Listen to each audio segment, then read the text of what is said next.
జీవితంలో ఒక్కసారైనా చేయాల్సిన యాత్ర చార్ధామ్. లతగారి ఆధ్వర్యంలో సంప్రదించండి.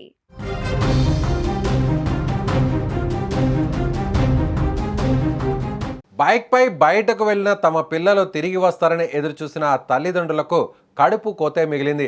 ప్రైవేట్ ట్రావెల్స్ బస్సు రూపంలో వచ్చిన మృత్యువు ముగ్గురు యువకులను బలి తీసుకుంది.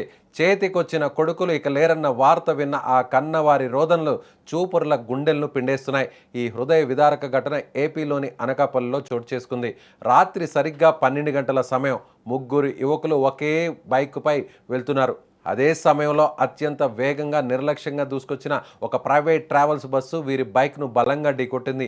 ఆ వేగానికి యువకులు ఎగిరి రోడ్డుపై పడ్డారు. తీవ్ర గాయాల పాలైన ఇద్దరు యువకులు అక్కడికక్కడే ప్రాణాలు వదిలారు. ప్రాణాపాయ స్థితిలో ఉన్న మరో యువకుడిని అనకాపల్లి హాస్పిటల్కు తరలిస్తుండగా మార్గ మధ్యలోనే కన్నుమూశాడు.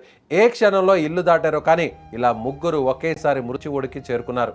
చనిపోయిన ఈ ముగ్గురు యువకులను ఎలమంచిలి మండలానికి చెందిన వారిగా పోలీసులు గుర్తించారు.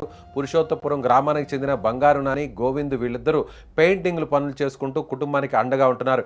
ఇక మూడో యువకుడు పోతిరెడ్డిపాలెం గ్రామానికి చెందిన బంగారి దుర్గాప్రసాద్. ఇతను ఇంకా చదువుకుంటున్నాడు. అయితే రోజంతా కష్టపడి పనిచేసే కొడుకులు చేతిలో పుస్తకాలు పట్టుకోవాల్సిన పిల్లాడు ఇలా రోడ్డు ప్రమాదంలో విగత జీవులవడం ఆ గ్రామాల్లో తీవ్ర విషాదాన్ని నింపింది.